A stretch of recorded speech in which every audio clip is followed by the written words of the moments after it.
करीब 10 साल की लड़की की शादी हो रही होती है, यानी कि उसका बाल विवाह हो रहा होता है।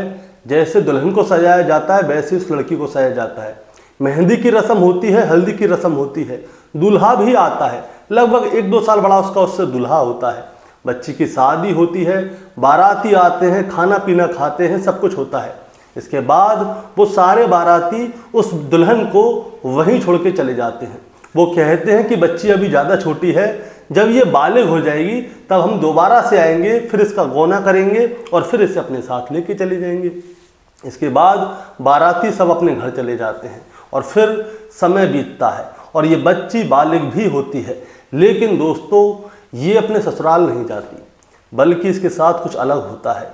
इस लड़की की डोली उठने की जगह इसकी उठती है अर्थी, और जब इस लड़की की अर्थी उठती है तो आसपास के लोगों तक जब इसकी कहानी पहुंचती है तो सब लोग सोचने पर मजबूर हो जाते हैं कि एक 10 साल की बच्ची की शादी हुई थी, बड़ी हुई तो उसकी डोली नहीं उठी बल्कि उसकी अर्थी उठी थी। दोस्तों, आज की कहानी इसी लड़की के ऊपर है कि आज हम जानना चाहेंगे कि आखिर ये लड़की कौन थी, इसके साथ क्या हुआ था और आखिर इसकी मौत कैसे हुई। क्योंकि दोस्तों, जब इसकी कहानी वायरल हुई थी तो सभी लोग सोचने पर मजबूर हो गए थे और पूरे प्रदेश में इसकी कहानी चर्चा का विषय बन चुकी थी। दोस्तों, कहानी शुरू करूंगा उससे पहले मैं बस आपसे यही कहना चाहूँगा कि अगर आप मेरे चैनल पर नए हैं तो चैनल को जल्दी से सब्सक्राइब कर दीजिएगा, ताकि रोजाना रात को 8 बजे मैं आपके लिए एक सच्ची घटना की कहानी लेकर आ सकूँ। नमस्कार दोस्तों, मैं गौरव शर्मा और आप देख रहे हैं गौरव शर्मा सफ़र। दोस्तों, आज की जो सच्ची घटना मैं आपको सुनाने जा रहा हूं, ये सच्ची घटना शुरू होती है राजस्थान प्रदेश के नागौर जिले से। और नागौर जिले का ही एक थाना है, थाना रौल, और रौल थाना क्षेत्र के अंतर्गत एक गांव आता है जिसका नाम है रातंगा। और रातंगा का ही रहने वाला एक लड़का होता है जिसका नाम है सहदेव भाकर, और सहदेव भाकर की उम्र होती है लगभग 28 साल। दरअसल होता क्या है, 13 जून 2025 को सहदेव भाकर जो है अपने दोस्त हरेंद्र के साथ दोपहर लगभग 1:55 का आसपास का समय होता है। ये अजमेर के बस स्टैंड पे खड़ा होता है, वहाँ पे बस का इंतज़ार कर रहा होता है कि इसकी बस जो है, जो इसके शहर की तरफ, इसके गांव की तरफ जो बस जा रही होगी उसमें बैठ के ये चला जाएगा। लेकिन अचानक से क्या होता है दोस्तों, वहाँ पे कुछ लोग आ जाते हैं और वो जो है सहदेव भाकर के साथ में झगड़ा करने लगते हैं। सहदेव भाकर उनकी बातों का बड़े शांति से जवाब दे रहा होता है, लेकिन वो लोग मान नहीं रहे होते, उसके साथ झगड़ा करने लगते हैं। इतनी ही देर में वहाँ पे एक कार आ जाती है और कार में से कुछ लोग निकलते हैं और सहदेव भाकर को पकड़ लेते हैं। अब जैसे ही उसका दोस्त हरेंद्र ये वाली बात देखता है तो वो चौंक जाता है और वो वहाँ से भाग जाता है। अब कार में से जो लोग निकले थे वो सहदेव भाकर को पकड़ते हैं और कार के अंदर डाल लेते हैं और कार को वहाँ से लेकर चले जाते हैं। इतनी ही देर में जो उसका दोस्त था हरेंद्र, वो क्या करता है, जैसे तैसे गांव तक खबर पहुंचाता है और सहदेव भाकर के परिवार वालों को बताता है कि बस स्टैंड के पास एक कार आई थी और कार में कुछ लोग थे, वो सहदेव को उठा के कार में रख के ले गए हैं। अब सहदेव को जो लोग अपने साथ कार में रख के ले गए थे दोस्तों, उनका क्या होता है, वो लोग क्या करते हैं, सहदेव को जब कार में रखते हैं तो उसके ऊपर डांटते हैं, उसको चिल्लाते हैं, उसको फटकारते हैं। सहदेव भाकर उनकी बातों का जवाब दे रहा होता है। इतनी ही देर में क्या होता है, जो कार के अंदर लोग बैठे थे सहदेव को पकड़ के मारने पीटने लगते हैं और इतनी बुरी तरह से मारते हैं कि सहदेव की आवाज़ भी नहीं निकल पाती। गाड़ी के सारे कांच बंद थे ताकि सहदेव कितनी भी जोर से चीखे चिल्लाए उसकी आवाज़ बाहर न जा पाए। अब किसी के पास कोई पेचकस होता है, वो पेचकस निकालता है और सहदेव के सीने में बौके जाता है, बार बार उसके चेहरे से, उसके शरीर में उस पेचकस से वार करता है। सहदेव की जान निकल रही होती है, वो चीखता है, चिल्लाता है, लेकिन वो लोग उसकी एक नहीं सुनते और वो लोग उसे तब तक मारते हैं जब तक कि उनका मन नहीं भर जाता। इसके बाद उनमें से ही कोई आदमी क्या करता है, सहदेव का गला पकड़ता है, उसे दबाने लगता है और तब तक दबाता है जब तक कि उसकी जान न निकल जाए और आखिरकार सहदेव भाकर की मौत हो जाती है, यानी कि वो लोग मिलकर उसे कार के अंदर ही मार डालते हैं। इसके बाद वो क्या करते हैं, उसकी लाश को ले जाकर नागौर जिले के पायल क्षेत्र एक जगह है, वहीं पे तेजासर जगह है, वहीं पे तेजासर के पास जो गांव है वहीं पे खेतों के किनारे उसकी लाश को डालते हैं और वहां से चले जाते हैं। अब सहदेव के परिवार वालों को जैसे ये वाली बात पता चली कि उनके बेटे को पुलिस उठा के ले गई है, वो लोग उठा के ले गए हैं। तो वो लोग क्या करते हैं, सीधे पुलिस के पास जाते हैं और वहाँ पे जाके रिपोर्ट लिखाते हैं कि हमारे बेटे सहदेव को 4-5 लोग आए थे, वो उठा के कार में भर के ले गए हैं और उसका फ़ोन लगा रहे हैं तो फ़ोन लग नहीं रहा है। इसके बाद सहदेव को ढूंढा जाता है और जब सहदेव को ढूंढा जाता है तो उसकी लाश सामने आ जाती है और लाश सामने आती है तो ये जानकारी मिलती है कि आखिर इसकी हत्या क्यों हुई होगी, किसने की होगी। और इसके बाद एक कहानी शुरू होती है और कहानी शुरू होती है नागौर ज़िले के ही धारणा गांव से और यहीं की रहने वाली एक लड़की होती है जिसका नाम होता है करिश्मा चौधरी। करिश्मा चौधरी जो है इस गांव की रहने वाली थी। वो क्या करती है, करिश्मा चौधरी के बचपन में ही जब वो 10 साल की लड़की थी उसकी शादी हो गई थी, यानी कि उसका बाल विवाह हो गया था। उस समय सब कुछ हुआ था, लेकिन उसके ससुराल के लोग जो हैं उस बच्ची को वहीं पे इसलिए छोड़ देते हैं कि वो अभी कम उम्र की है। वो कहते हैं कि जब ये बड़ी होगी तो हम लोग इसका गौना करेंगे, गौना करके अपनी बहू की तरह से अपने घर पे ले जाएंगे, तब तक आप ही इस बच्ची को पालिए। करिश्मा चौधरी बचपन में देखने में बहुत खूबसूरत थी, बड़े को भी खूबसूरत थी, इसीलिए किसी को वो पसंद आ जाती है तो अपने बेटे के लिए हाथ मांगता है। इसके परिवार वाले भी मान जाते हैं और बच्ची की शादी करा देते हैं। अब साल 2023-24 की बात है जब करिश्मा चौधरी की उम्र रही होगी 18-19 साल, यानी कि वो बालिग हो गई। अब जब वो बालिग हो गई तो उसके घर में बातें चलती थीं कि करिश्मा को अब उसके ससुराल भेजना है, अब उसका गौना भी तो करना है। और जब गौने की बात बार बार सामने आती थी तो करिश्मा कहती थी कि गौना क्यों कर रहे हो, मेरी कोई शादी थोड़ी हुई है। तो वो कहते हैं कि बेटा तेरी उम्र 10 साल की थी जब हमने तुम्हारी शादी करा दी। तो करिश्मा कह दी बचपन में तो हमने खूब शादी खेला है, इसका मतलब ये थोड़ी ना उनके घर पे गौना करके हम चले जाएं। तो उसके परिवार वाले समझाते हैं कि ना बेटा, हमने तुम्हारी शादी करा दी है और अब तुम्हें अपने ससुराल जाना ही होगा। अब जैसे ही उनका निमंत्रण आएगा हम तुम्हारा गौना कर देंगे और फिर तुम अपने ससुराल। अब जैसे ही ससुराल वाली बात आती है तो करिश्मा चौधरी को अंदर से बड़ा अजीब अजीब लगने लगता है। वो दरअसल इन सारी बातों से दूर होना चाहती थी। अब उसने उस लड़के को देखा नहीं, किस लड़के के साथ शादी हुई है, कहाँ जाना है, कौन ससुरालिया, इसीलिए वो अपने परिवार वालों से थोड़ी दूरी बनाना चाहती थी कि ताकि गौने की बात उसके सामने ना हो।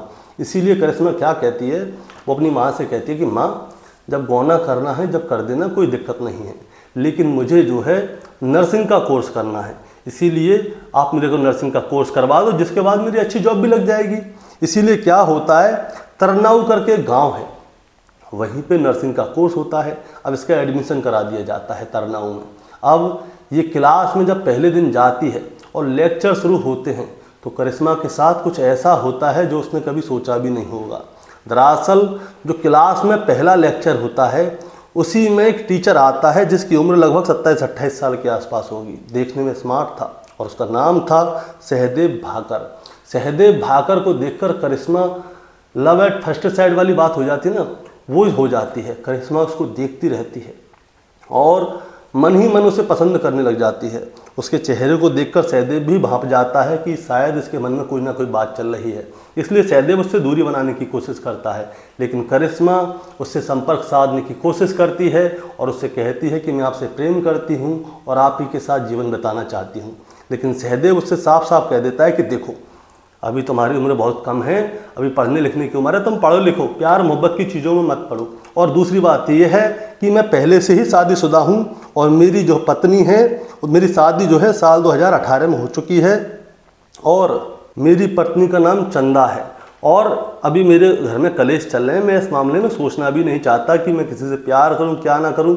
मेरे घर में कलेश वैसे चल रहे हैं, तलाक की कहानी चल रही है, छोटी छोटी बातों पर लड़ाई होती है और तुम्हारी कहानी सामने आएगी तो और दिक्कत आ जाएगी। अब क्या होता है दोस्तों, करिश्मा उसका पीछा नहीं छोड़ती। वो सहदेव से प्यार करती थी और वो बार बार कहती थी कि मैं आपके साथ रहना चाहती हूँ, लेकिन जो सहदेव है उसके घर में पहले से ही कलेश चल रहे थे। इसीलिए क्या होता है, उसके तलाक की कहानी आगे बढ़ने लगती है। परिवार के सारे लोग बैठते हैं, सारी बातें तय होती हैं और इसके बाद 31 मई 2024 को सहदेव का तलाक हो जाता है। अब सहदेव का तलाक जैसे ही होता है, सहदेव हो जाता है फ्री।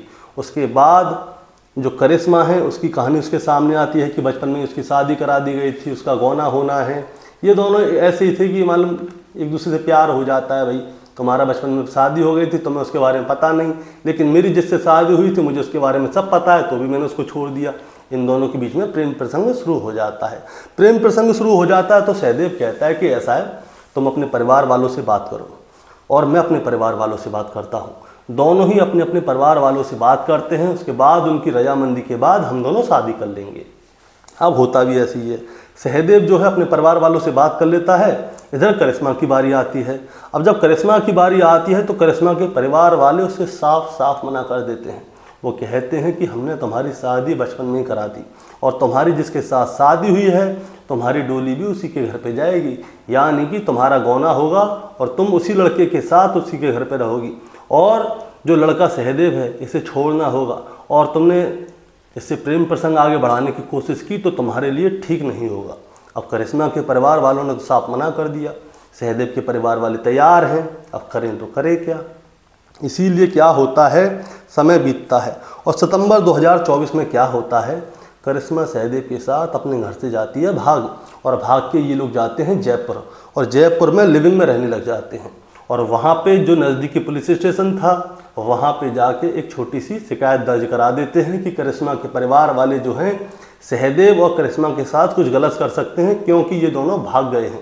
अब इसके बाद क्या होता है, पुलिस वाले करिश्मा के परिवार वालों से संपर्क से आते हैं ताकि आगे ऐसे कुछ हो ना, लेकिन करिश्मा के परिवार वालों को पता ही नहीं था कि उनकी बेटी भाग गई है। उन लोगों ने सोचा कि शायद नर्सिंग के कोर्स के लिए गई होगी। अब जैसे ही उनको पता चलती है तो उनके पैरों के नीचे से ज़मीन खिसक जाती है। उन लोगों को बहुत गुस्सा आती है कि उनकी बेटी घर से भाग गई है, समाज में नाम खराब होगा, इज्जत लुट जाएगी, फलान ढिकान बहुत सारी चीज़ें होती हैं। इसके बाद में क्या होता है, सहदेव और करिश्मा क्या करते हैं, ये दोनों घूमने की प्लानिंग करते हैं कि क्यों ना घूम के आया जाए।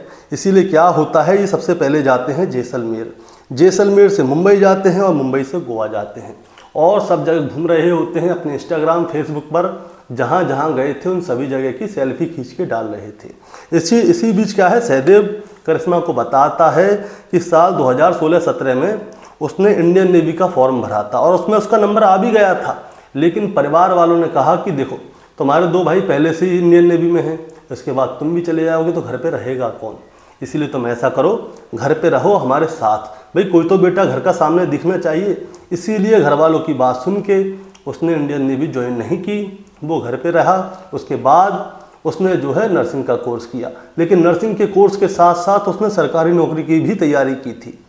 इसीलिए वो चाहता था कि क्यों ना वो सरकारी नौकरी में अप्लाई करे। अब उसने कई सारे फॉर्म भर दिए थे। अब कई सारे फॉर्म भर दिए थे तो तारीख आती है 12 जून 2025। 12 जून 2025 को सहदेव जो है अजमेर गया था परीक्षा देने के लिए, और जब वो परीक्षा देकर आ रहा था यानी कि उसके अगले दिन 13 जून 2025 को उसके साथ उसका एक दोस्त होता है हरिंदर, ये दोनों परीक्षा देकर अजमेर के बस स्टैंड पे खड़े होते हैं। तभी वहाँ पे क्या होता है, करिश्मा के बहन और बहनोई पहुँच जाते हैं और वो सहदेव के साथ कहासुनी करने लगते हैं। अब उसका दोस्त हरिंदर भी वहाँ पे खड़ा होकर उसे देख रहा था, लेकिन सहदेव उनको अपनी बातों से समझा रहा था। लेकिन इतनी ही देर में क्या होता है, एक कार आ जाती है, यानी कि करिश्मा के बहन बहनोई क्या करते हैं, किसी को फ़ोन करके बता देते हैं कि जो लड़की के साथ करिश्मा भागी है वो लड़का अजमेर बस स्टैंड पे है, हम उसके पास ही हैं। इतनी देर में वहाँ पे कार आती है, कार में से कुछ लोग निकलते हैं, वो सहदेव को अपने साथ कार में बिठाते हैं और फिर उसकी हत्या कर देते हैं।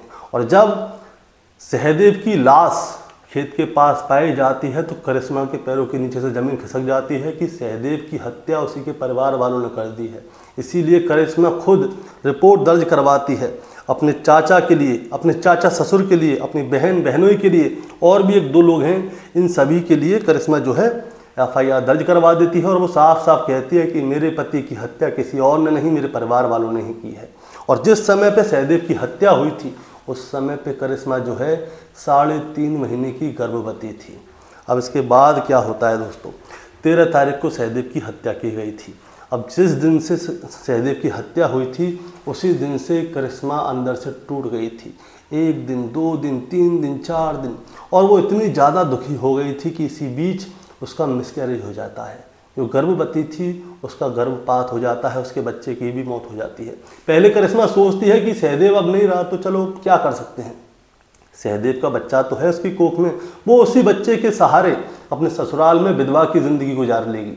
लेकिन 2-4 दिन के अंदर ही उसका मिसकैरेज हो जाता है, और जैसे ही मिसकैरेज होता है करिश्मा और टूट जाती है, क्योंकि अब ना तो उसका पति उसके सामने था और ना ही उसका बच्चा उसके हाथ में था। दोनों ही भगवान ने उससे छीन लिए थे। करिश्मा इतनी टूट गई थी कि उसके परिवार वाले उसे देखते थे कि कुछ करना ले। करिश्मा ऐसा लगता था मतलब कुछ अजीब सी हरकतें करने लग गई थी, परेशान रहती थी सुबह शाम। इसीलिए जो सहदेव के परिवार की महिलाएं थीं वो करिश्मा के ऊपर नज़र बनाए रखती थीं। अब ऐसे ही दिन गुजरते हैं, तारीख आती है 26 जून 2025 की रात, यानी कि 13 तारीख को सहदेव की मौत हुई थी और उसके 13 दिन बाद करिश्मा, यानी कि अभी सहदेव की 13वीं होनी थी। और उसी रात को क्या होता है, करिश्मा अपने परिवार वालों के साथ में छत के ऊपर सो रही होती है, लेकिन अचानक से ही सुबह 4 बजे के आसपास उसकी आंखें खुलती हैं। वो छत पे से नीचे आती है, लेकिन नीचे जाती तो है लेकिन ऊपर नहीं आती। अब जब बहुत ज़्यादा समय हो जाता है तो ये करिश्मा के साथ जो घर की महिलाएं सो रही थीं, तो वो उन्हें डाउट होता है कि भाई इतनी देर हो गई, ऊपर कैसे नहीं आई। अब ऊपर से महिलाएं नीचे जाती हैं, करिश्मा को ढूंढती हैं तो करिश्मा मिलती नहीं है। तभी पता चलता है कि एक कमरे के दरवाजे लगे हुए हैं। वो उसे खोलने की कोशिश करते हैं तो दरवाज़ा खुलता नहीं है। फिर साइड से खिड़की से देखा जाता है तो पता चलता है कि करिश्मा ने भी अपनी ज़िंदगी ख़त्म कर ली और वो पंखे से लटकी हुई है।